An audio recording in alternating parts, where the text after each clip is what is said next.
We were sent this broom and dustpan set, and this is perfect because if you're tired of bending over, fighting with hair stuck in the broom, and dustpans that never actually catch anything, this one is going to be a solid upgrade. I'm going to show you real quick how everything's going to come inside the box and then how easy it is to assemble it. I'm going to do it right in front of you guys here.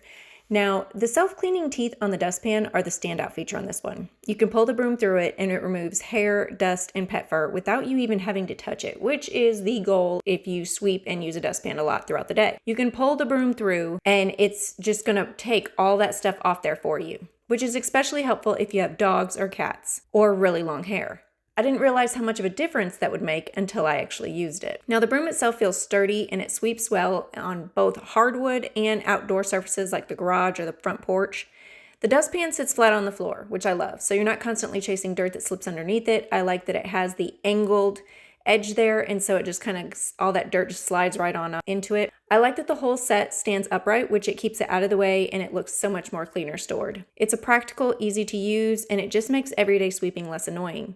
If you're dealing with pet hair or really long hair of yourself, or just want a broom and a dustpan that actually work the way they should, this set does the job without overcomplicating things. And one thing that I did notice is that the broom actually does sweep. Now, it's that time of year where glitter is everywhere. Okay, it's from wrapping paper, it's from presents, it's everywhere. This broom actually swept up the glitter, and to me, that was amazing. That was enough to just wow me. That was a wow factor because that glitter will get into every crevice and it will take you months to pick up. But this broom, it swept it right up. Now I'm going to go ahead and do just this little corner here for you. Obviously, we've got plenty to sweep up here. Just being able to sweep this up easy, quick. I can follow it with this little dustpan thing. It stands up. I'm not having to bend over, hurt my back, hurt my shoulders, and I'm able to just sweep easily.